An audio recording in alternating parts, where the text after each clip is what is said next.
So I start to watch this video about uh, Nita A.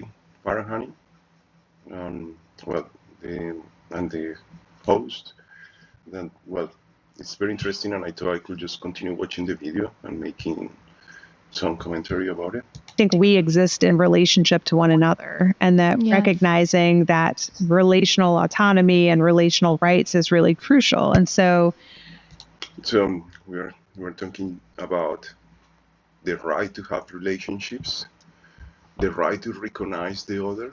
Yeah, we are talking about the otherness.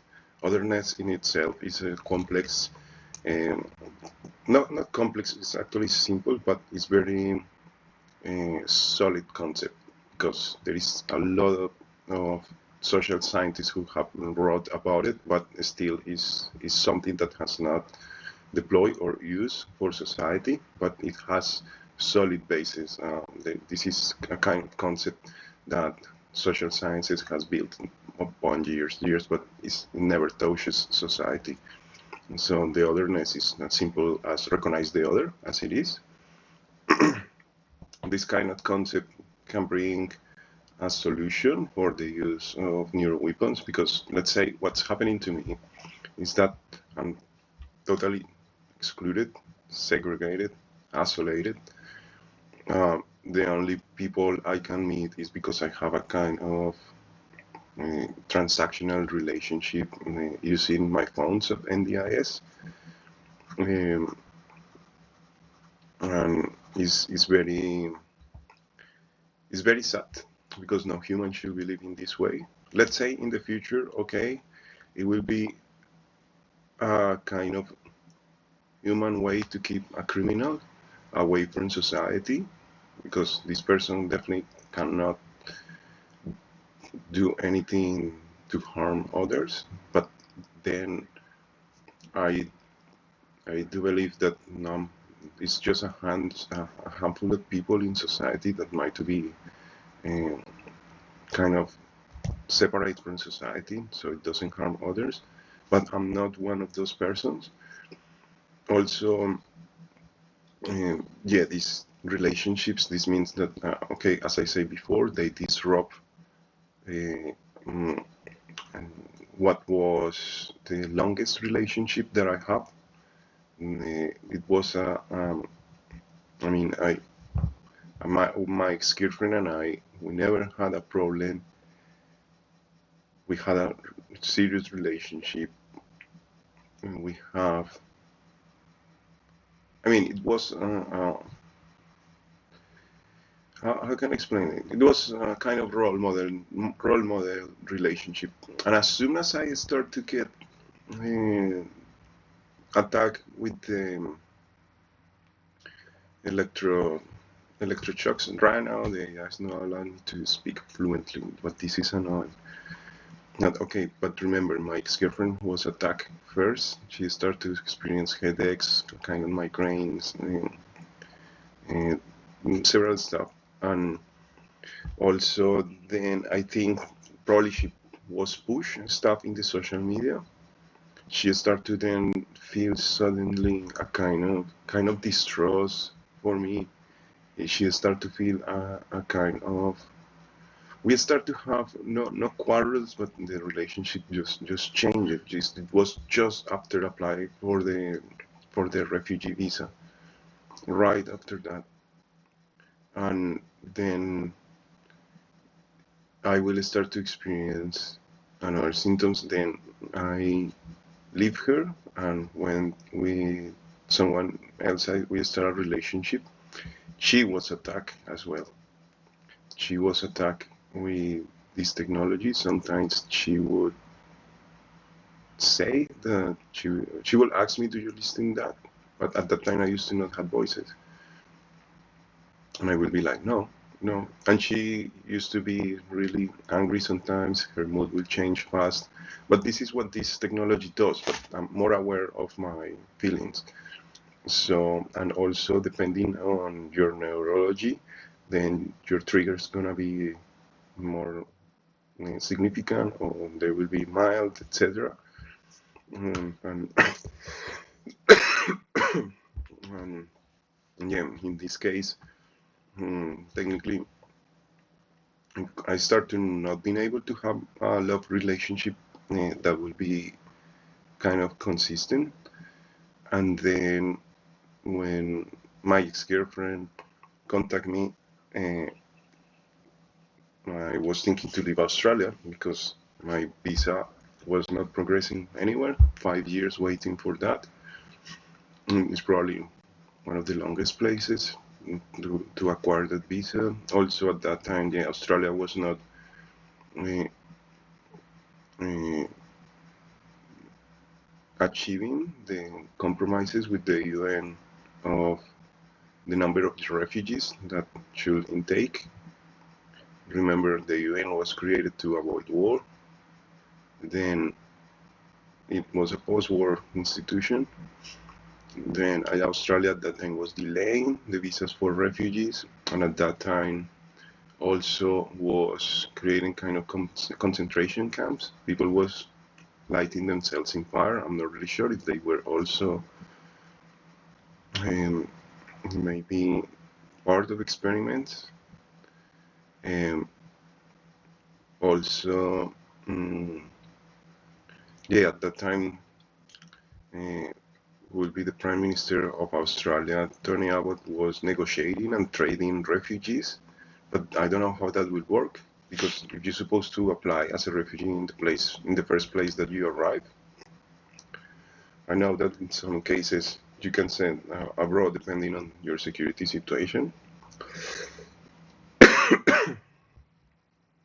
But maybe they were talking about this kind of trade of refugees, in which just give me five, I don't know, some spare refugees so we can be in, I don't know, do experiments with them.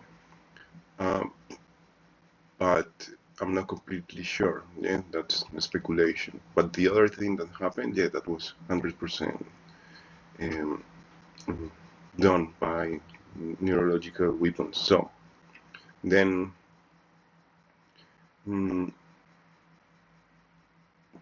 yeah, was she's talking about liberty, cognitive liberty in danger. My cognitive liberty is gone. I have no cognitive liberty. It's depending on what you think, what you say, you will have a voice, you will have a reaction.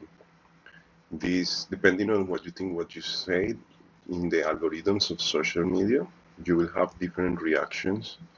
It sounds super crazy, but sometimes these algorithms help you, sometimes it doesn't help you. And the situation is that, yeah, I never consent to any of these.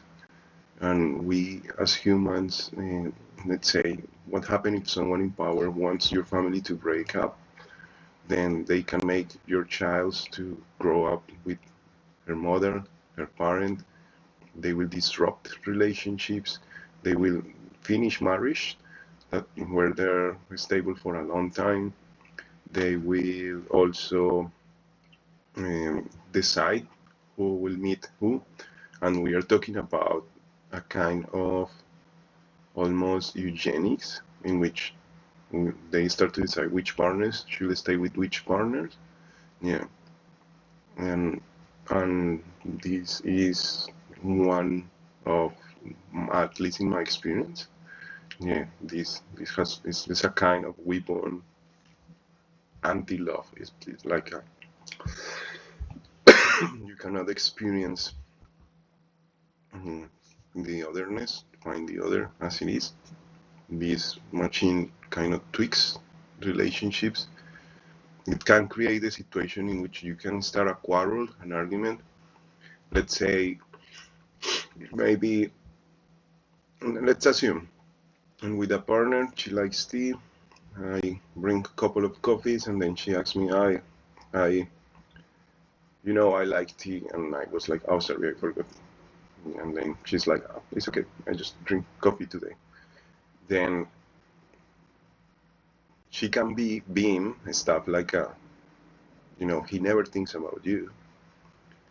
And I can be being things in my brain saying like, oh, she thinks that just, I don't know, a waiter, I don't know, thinks that for her, and I have to remember what she drinks. And if you're not aware of that, you take it as your own thoughts, and they can build upon that. Yeah, because then my partner will think something like, then the next thing that she will see in another situation is that again he doesn't think about me, and then she will see it everywhere. But this is motivated, and this is done by the AI, and this is because it's easy to decode the electromagnetic biofield, bioelectrical signatures of the brain. When you have data from conversations, from phones, etc., it's even easier. The processing of these shouldn't be complicated, and at the same time, then they could start to be in things to myself in which I start to think that she's kind of, I don't know, taking advantage of me, etc. And then you start to create quarrels out of the nothing. And in the middle of a conversation, then let's say we just talk, we are not angry, but maybe I'm a little bit annoyed. And I turn around, and then I will hear a voice that will be like, dickhead. And then I will be like, what did you say? And she will be, I didn't say anything. There. That must be a modus operandi. That must exist. That's a no-brainer of the use of this technology, because this is what IT people we experience, and that's why some people is uh, uh, violent, because you know that the person behind you was the only one that would have to speak or say that in this case, because it's the only person behind you, yeah. And you know that if you are in a coffee shop and there is only one person and the person says something like that, and you don't see the person, you don't think about, oh, but I must see the person speaking. If I don't cannot see the person speaking, then um, it would be, yeah, it wouldn't have been the person. Yeah, so you have to check every single message if it's coming from the person or not. But also remember, some people might have this kind of don't sleeps, yeah, and but this is not Freudian sleeps. It's not their unconscious. It's the technology pushing that kind of stuff, and yeah, they can change the mood of both persons. They can activate anger, then create that boom in one day. They can destroy a marriage. In one day, they can destroy a relationship. So we are talking about this being negating human nature, but what it means that at its core it's dissoluting everything that makes us humans in the good way, and is able to exploit everything that makes us animal. And so when we talk about this being weapons against humanity, it's weapons against consciousness. It's weapons against what makes us humans and differentiates us from animals. So these weapons, yeah, will take advantage of pushing certain moves. They take advantage of putting words and creating situations, manage and controlling situations in which no humans themselves know how this kind of disturbances uh, end up or create. Because you can make a prompt desiring something, and you mess up with the human relationships in society, and then you create a disorder. But you think that what you see is order because you are not down there. You think that what you see is order because maybe you will have outcomes or approximated outcomes of what you have asked, but you don't know that society is in total confusion. Yeah, and you know, and people start to wonder, oh, this is weird, this is weird, this is weird. What's going on? Yeah, you start to mess up with the dynamics that always were unconscious, you start to mess up with dynamics that always were there, and then people start to feel like, oh, it's the society, it's the people. They don't think it's someone messing up with their dynamics. The people in power using these machines thinks that they know what's going on because they just see input, output, but they have no fucking idea of the points of data that the machine has to take for that. They don't know the magnitude. They don't understand how the behavior of society normally works. They don't understand these flows of information. And so this means that it's only the machine that interprets for them. It's only the machine, but they have no idea how that works. They can even tweak and change this kind of flow of information, but the more you tweak it, the more it differences to human nature. Then the more roboticized humanity starts to become, and the more unconscious. So again, it's like the betrayal of humanity, also the peril in which we are going, because you have people making war. In the middle, there is people who die, and the people who is making war against each other, they should be the ones who should be speaking the most to each other. Yeah, but it's the opposite. They are the ones who are talking the least, and obviously, yeah, that's not good communication. Most of these wars and insecurity appears for asymmetric information. Then you have someone who feels, I don't know, too entitled to attack first because he thinks he's gonna win. With someone who is used to win. We are talking about violent people. Whoever thought, okay, we can do this to this immigrant, refugee, Colombian poor young man, or whatever. Whoever thought that is a person who just go through life doing that once and over and again and over and again. Because look about this. This was no mistake. They could have asked for any information to Colombia, whatever intelligence services. They could have asked intelligence to United States. It seems more likely United States must control the traffic on internet in Colombia. And then they could have asked to whatever data I was generating here on my behavior, and I stayed 2 years here. Then at third year, or even at the second year, I start to be attacked. At the third year, uh, I don't know what they were expecting after those attacks, but they just continue attacking. They have no reason whatsoever to say that I was a spy.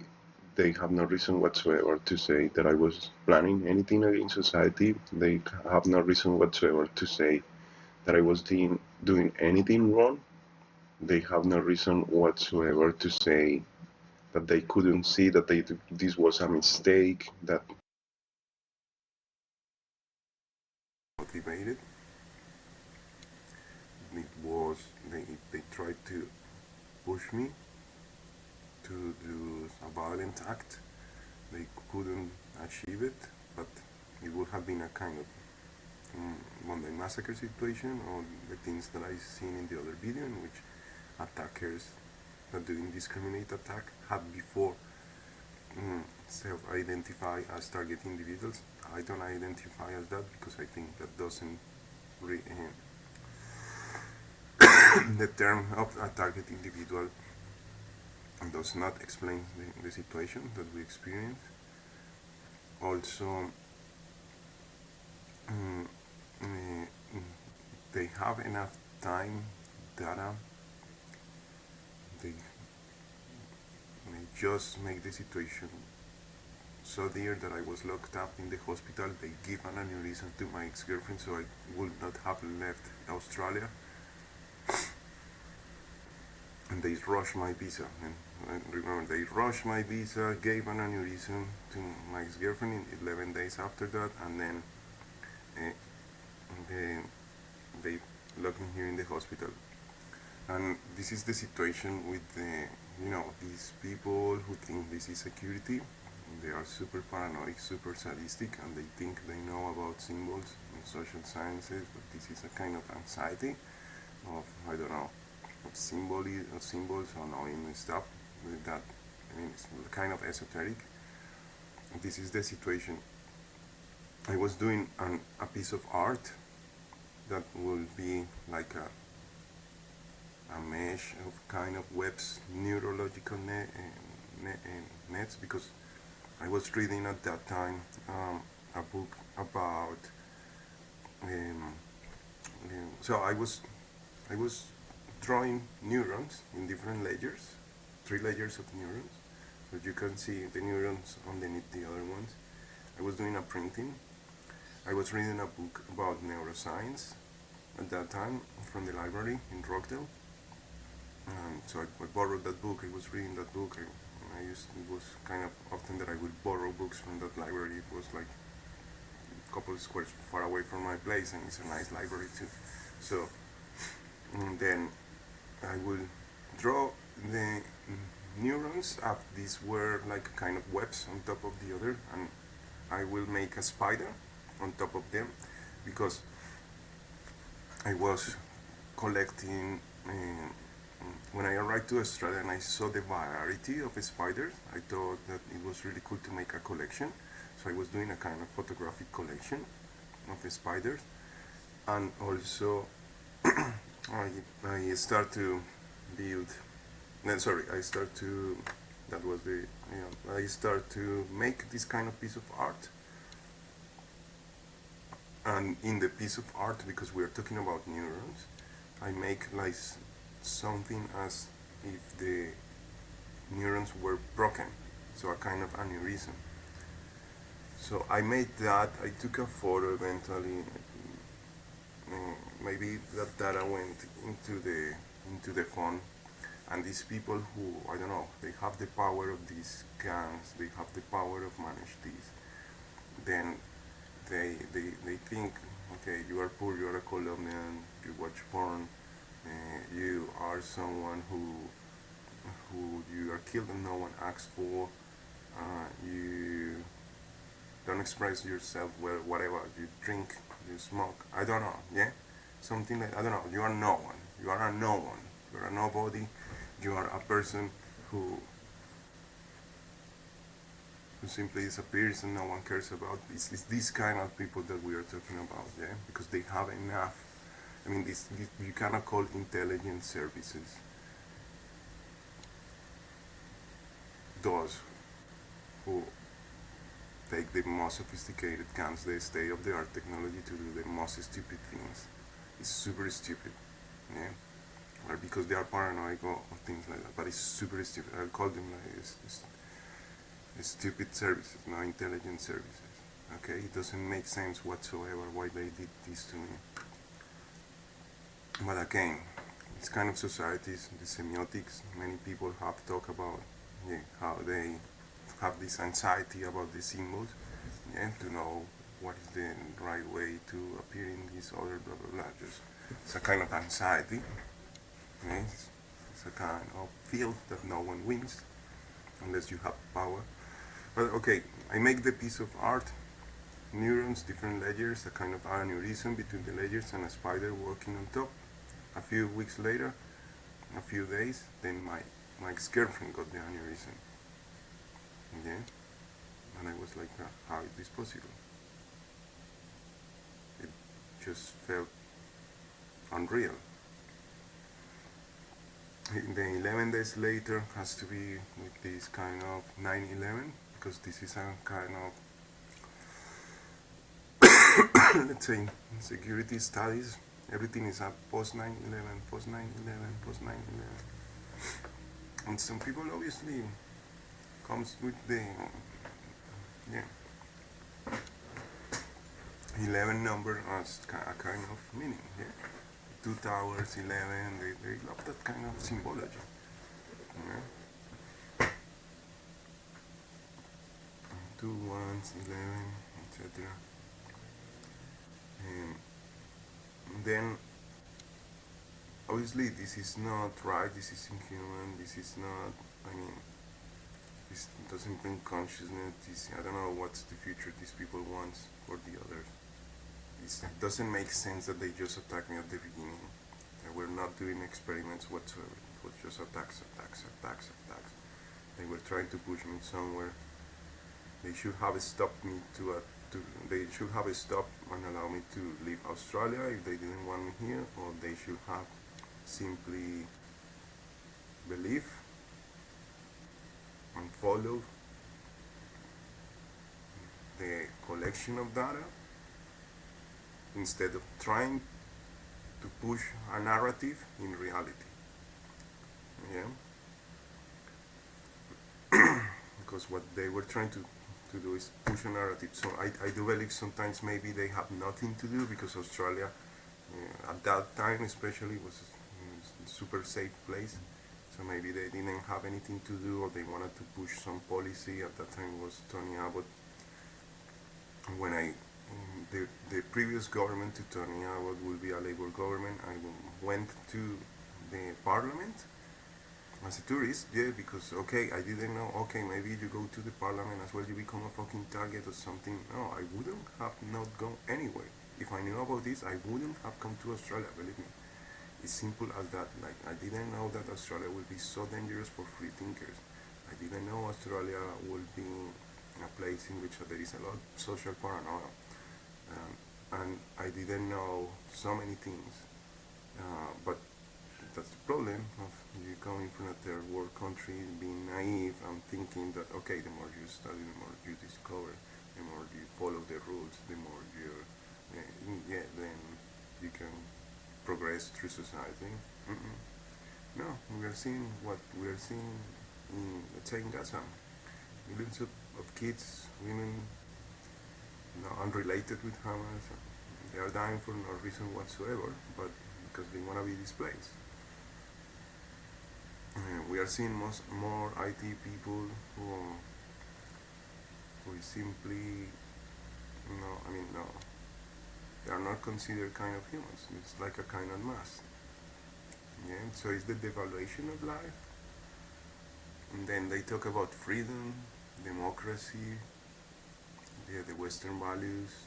This is totally the opposite. I cannot read, they don't allow me to read.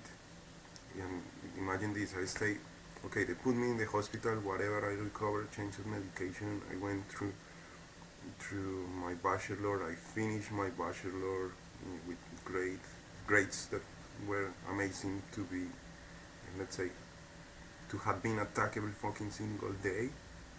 I am being achieved the considerable, like, high grades and something, the best grades in certain kind of subjects, etc., blah blah blah. Then yeah, I feel proud of that.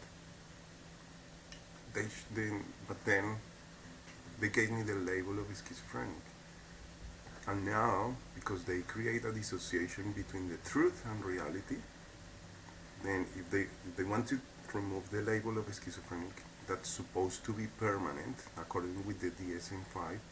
If they want to undo that, they have to undo as well the science that proves that schizophrenic is not a permanent condition. And this is the situation. It's like the Matrix 2.0. If you have a label because your children was labeled with something, then the computation of the machine is gonna just follow that.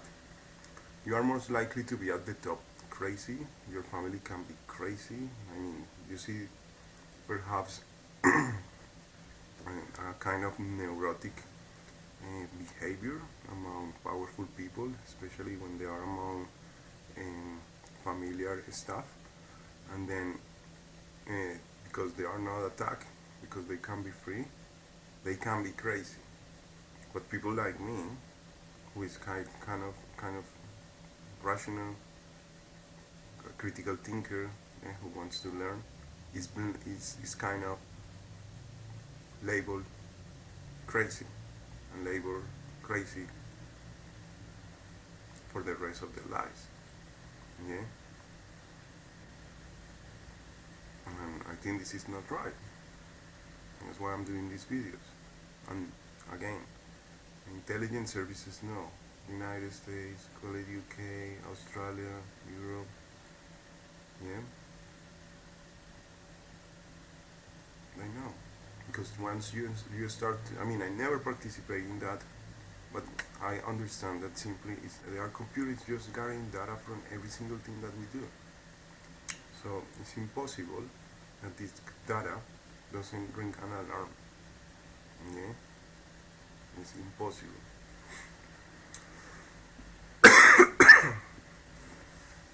Now this should have never happened to me. Yeah, it should have allowed me to live as I was living.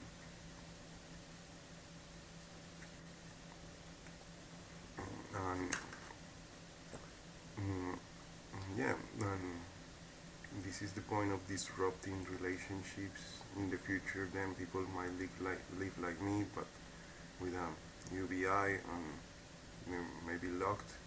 But the situation is that they are locking people for no reason, just maybe because they think they are funny, because they are jealous, because they cannot understand what is to be free, maybe because they are looking for threats where there are not, maybe because they are paid to create threats. So I don't know if, I mean, to be so pushy about creating violence and pushing everything, everyday violence, and being that the objective every day for years, is because they are trying to create insecurity. Yeah, it's not because there is security and then we need to solve something. No, they create the problem. Yeah. So right now, one interesting pattern is the one that in Australia there had been kind of machete attacks. This has been unseen before, and these attacks are very recurrent. Kind of assassinations as well. I think Adelaide have a few.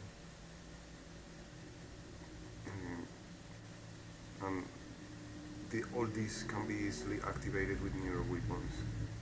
You target the people and you start to create this. But again, is this Australia doing this to themselves? If it is Australia, then what would be the benefit?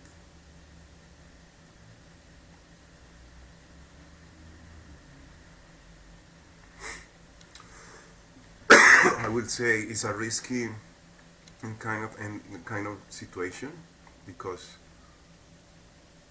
let's say they have something to gain. Let's say they have something to gain doing these attacks. I don't know. Let's say some Australia, there are someone in the army, or maybe someone in intelligence services, whatever. What they will have to win? Not much. I don't think they are winning much stuff. They might be gaining more access to people's data and things like that,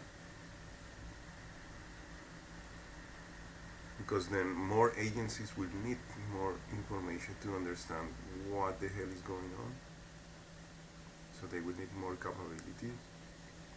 But at its core, these agencies will never have the capability to modulate and neuroweapon create, the situations in which they beam people and attack brains people to behave, to make them direct them in certain behaviors. So then maybe let's think is UK. Next thing, let's think is the well the general governor who is appointed by the royals, whatever. Then let's assume he's coming from the, let's say, the headquarters of the Commonwealth. One of the situations that happen in UK is the economics. They have to grow the GDP. They have to grow, so it might be a simple way to grow the GDP to make people sick, make them work, people will be consumers, and you create more people. I have talked about this. Then the usage of these new neuroweapons could be justified under those grounds, but at the at the cost of justifying killing humanity. And then, I mean, there are several reasons for which the let's say this mix kind of, so for some people will think that this mix well with economics. If you create cybernetic kind of flows of information in which you know what people gonna consume, how much money they have, and, and how much money they gonna spend, etc. And then you create even worse situations like myself. This is, first of all, this is not efficient, and this is a strategy of the West. Then it means that every single part of the economy is gonna go towards war, and it not being as efficient. It also means that it will be easy for China to develop its economy. Okay? Then, what I mean, that's enough for some economists to work on that. But I'm not gonna go into that. That's not the point. But then you will have also the situation that maybe it's United States because it's the hegemon, and then United States impose quotas on every single country, and United States says, okay, you can use this technology, but I know what you are doing, and I supply the technology. Because as far as I know, the IT people is in UK, Canada, Australia, and United States. I'm not really sure about New Zealand, but it seems like a kind of Five Eyes thing. Okay? As far as I know, I'm not really sure if people like me is in Europe. Okay? Now, then it could be that the situation, and again, why? It's like, why? Maybe someone in the United States, maybe one of these intelligence, I don't know, persons lack critical thinking and might be really rigid in his views. She could have been really, yeah, the kind of bias that don't allow you to see reality, the kind of this idea that I'm safe here, we're a powerful country, we can attack everyone, and it doesn't matter if I do this again, and yeah, I love my country, I do it for my country, and yeah, I feel proud of doing this is for the better good, whatever. America first policy, because this started, I mean, this went nuts during that time. Then it's possible that I don't know, they could have managed something like that since Australia has a lot of United States bases. And I don't know anything about it. Maybe, yeah, they thought, okay, maybe I don't like this post about this guy because it interferes with my political, or it goes against my political views. But that's the point of democracy, that as long as I'm peaceful, as long as I'm respectful, as long as I take care for my freedom of speech, I should be able to voice my political opinions, because that's the point of democracy, to have political freedom.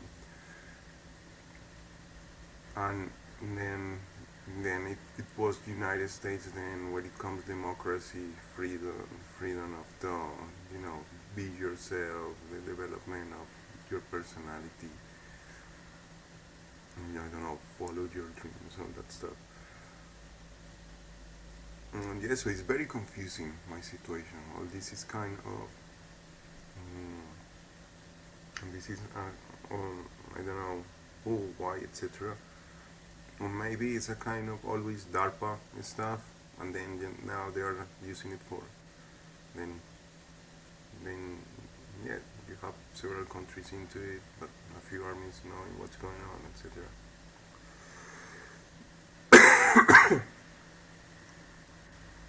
And then yeah, it makes me always wonder why, because I still lose in life. They know that I know that the others know that I know, and this is stupid because again we are doing something stupid. We did not learn. We have not learned. Let's do. We are again doing the stupid thing because again we don't know how this is gonna affect the future. So we try new stuff in which we're gonna jeopardize the future. Look, people like me is just used as a kind of mass in which they are beaming in kind of information that goes through my speak to what I think, etc. And it's usually things that are humiliating. Then they could use, yeah,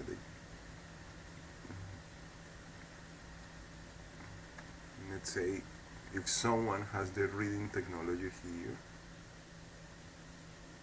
and someone has the writing technology out in space, then it's possible to use humans to transmit communication. And we are using humans as fucking routers. And that's bad for humanity. Because this technology is addictive for power. And then let's say I could put a prompt in which please choose the citizen who I can neuro-target to influence this specific person to go on a trip abroad. And let's assume this is a guy, because we men are weaker love-wise. And then I will pick up a girl, neuro-target her, create a situation in which she falls in love with him. Then I will create a situation in which they meet, but start to create plans, and then she will drive this guy to go to a certain country, yeah, or something like that. And then we are using people, yeah, as mass. And the more this technology goes unseen, the more this technology is hidden, we're gonna become more like mass. Like we're gonna become a Play-Doh. Yeah, we're gonna become something that is shapeable, has no consciousness, and we're just gonna wander without knowing, or without not even questioning our existence anymore. And that's gonna happen from the bottom up, as at the bottom people has less opportunities to think, less, yeah, less tools, less opportunities, and sometimes less time.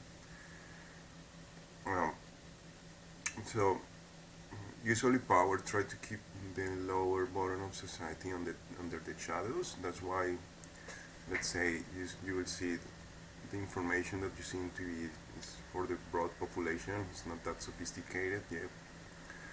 Except a long time ago when you will be able to see the greatest speakers on national TV, like I don't know, Michel Foucault, or you will see Heinrich Frank, you will see Noam Chomsky, all that stuff. But nowadays we don't watch TV much. Now is the algorithm.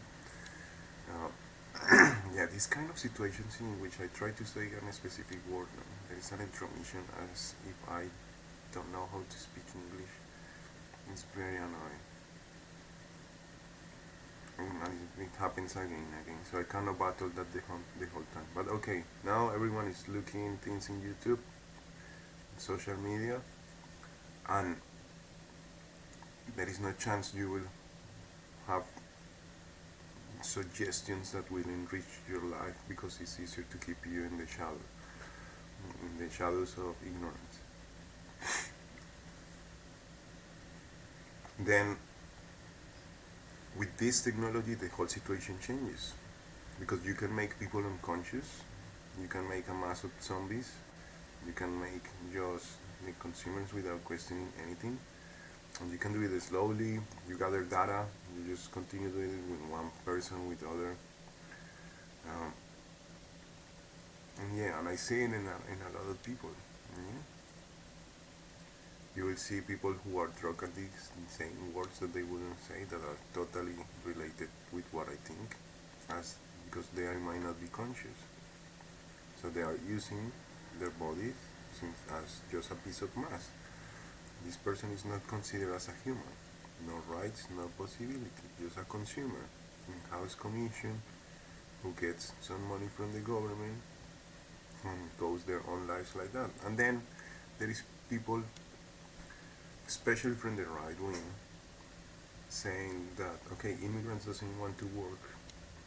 Immigrants, yeah, are I don't know, taking over our country. Immigrants, this thing, the other.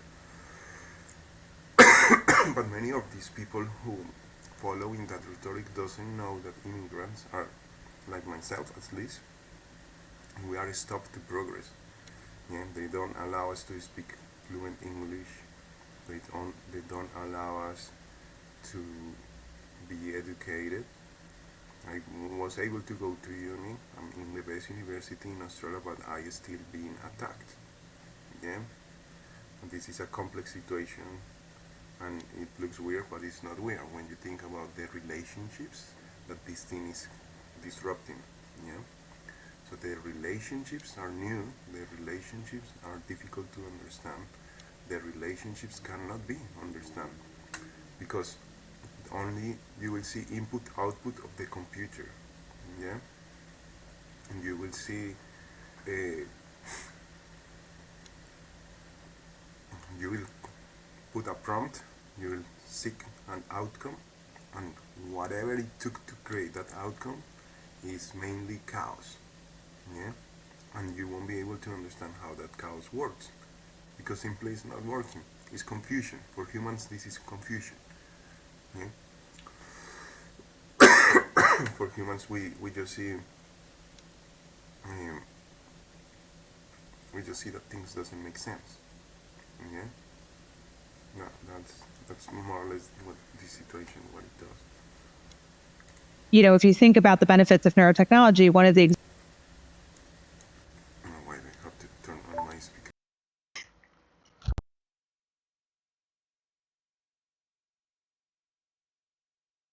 absolute rights, right? They are relative rights. And I don't believe that we should, always prioritize individual rights over societal interest. I think that societal interest, like I think we exist in relationship to one another, and that recognizing that relational autonomy and relational rights is really crucial. And so, if you think about the benefits of neurotechnology, one of the examples I go into in my book is this example of thinking about a truck driver, where a truck driver, a commercial truck driver, is really driving a very powerful instrument on the road that, if driven carefully, is great. It helps us transport things from one place to the next.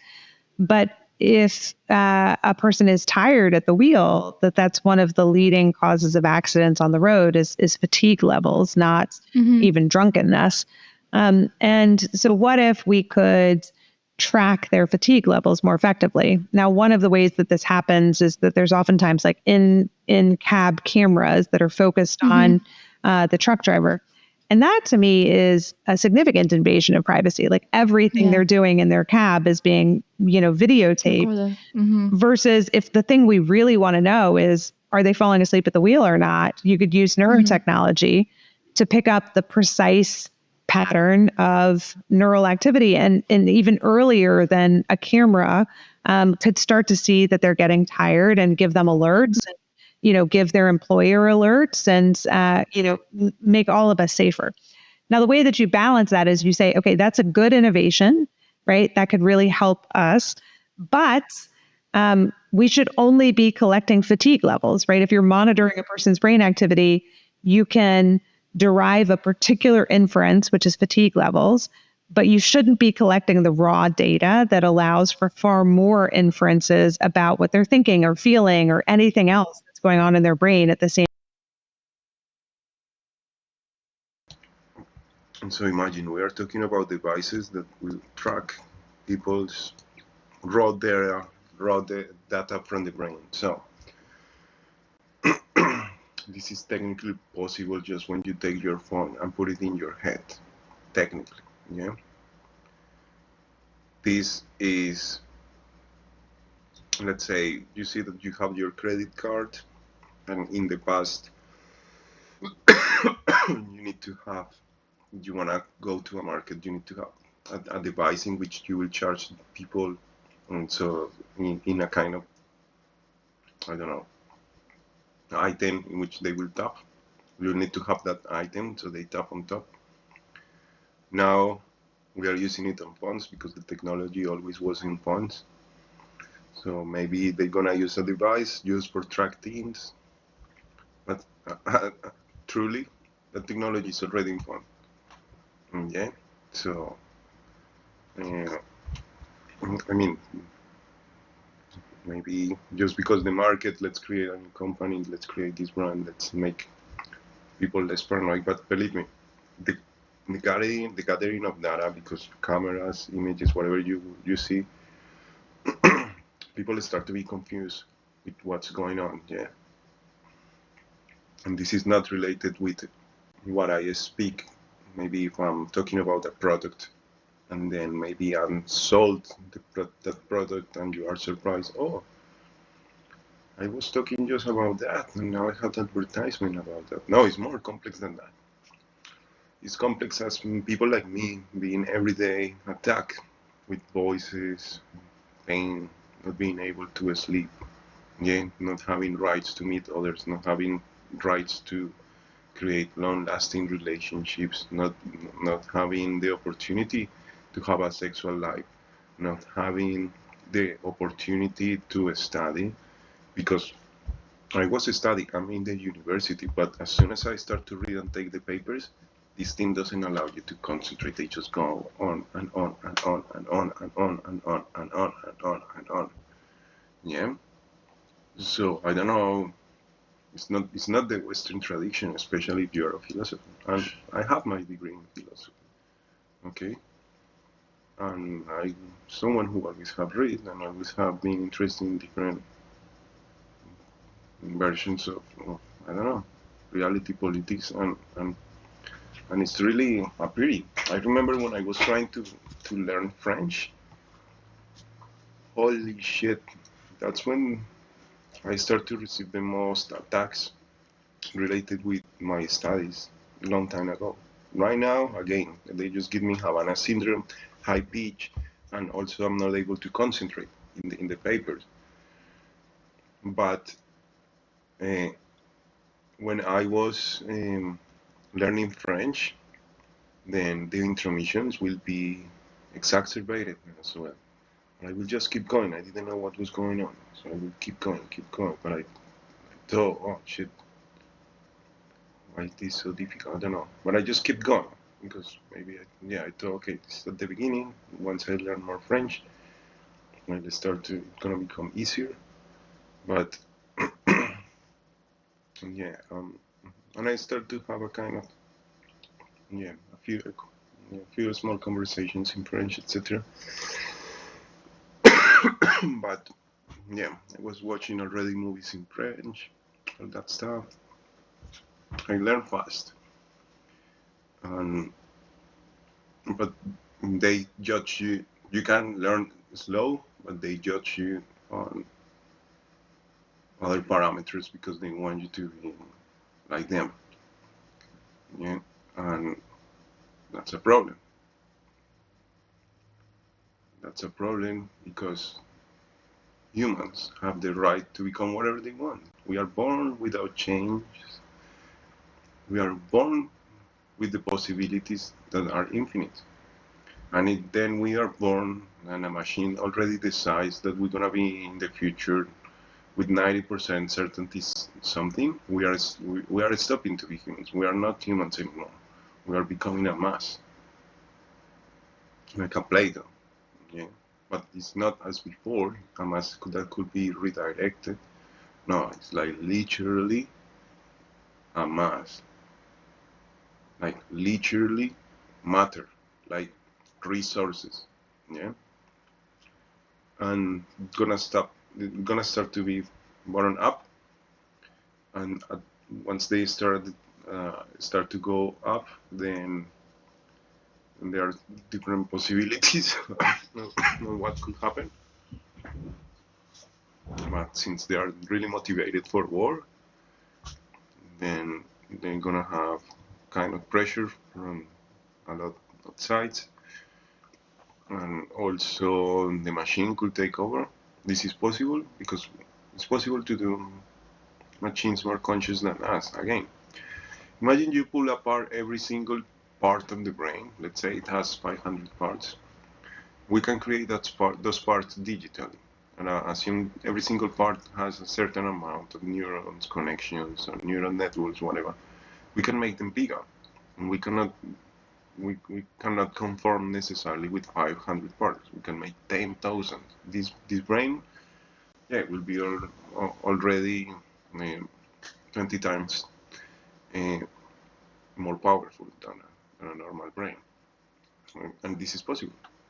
Yeah,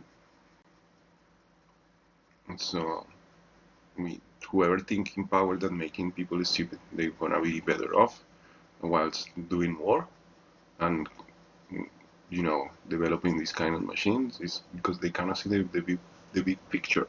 But again, we have politicians, policymakers that got there by I don't know means that I don't know. I don't even consider. Like let's say Donald Trump suddenly not being a politician, being a business person, brought this kind of behavior to the politics in a field in which you should know diplomacy. You should be careful with your words. Yeah, in a field in which you should try to not take advantage but honor your what you agree with, or whatever you do, but honor what you agree with. It's not like in business that then you will do another stuff. So then it's another kind of dynamics, and does he knows the knowledge that I have? I think no.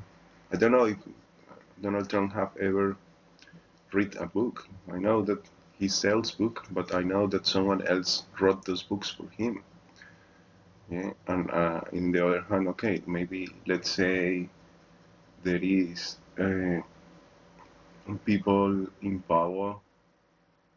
Let's say, imagine this situation: you are a military, a general, and you start. Even if you have these machines, because they are advancing so fast, and your brain is contained in your brain, you cannot enhance yourself, but up to a point.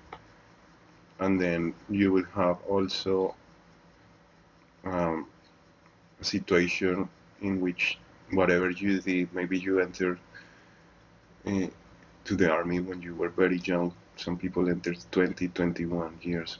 You start to experience one field because we humans are made. I mean, in that way, that's our human nature. Yeah, we are limited, and now we have AI that mess up with every single fucking field of science, of human nature, of whatever war. And we are talking about thousands of different fields that are changing. Yeah, the economic, the philosophy, the life, the reality, the politics, the institutions. Yeah, whatever you call it, AI gonna mess up with that. And then you are a general. Uh, Obviously, you won't be able to solve the problem. One of the situations is that what I see is that maybe they are taking people like me because they think if we do this, blah blah blah. But they are using new kind of technologies to solve new problems, to reach, I don't know, new stuff, but they want to keep the old reality. How is that possible? No. Let's say if I see, depending on what's the problem, if I have this working technology and I know someone who can fix the problem, I don't attack that person's brain. I call that person to help me. But this is the new kind of relationships, yeah. And that's what happens when you disrupt relationships. You are able to identify the person. You might be able to communicate with the person. You want to keep the distance.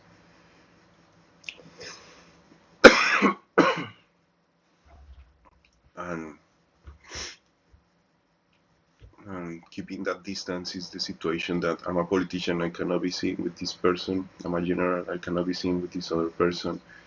An actor, I'm a rich person, I'm a billionaire, I cannot be seen with this poor person. But with this technology, all that is disrupted. So truly, everyone should be more weird, more different, not more uniform. Because if we go that everyone should be more uniform, we're gonna go to the dystopic side. Otherwise, we can enhance what makes us human. But then we gotta solve war. But for solve war, no structure will solve it because these structures are built around war. Yeah. Okay. Already 1 hour.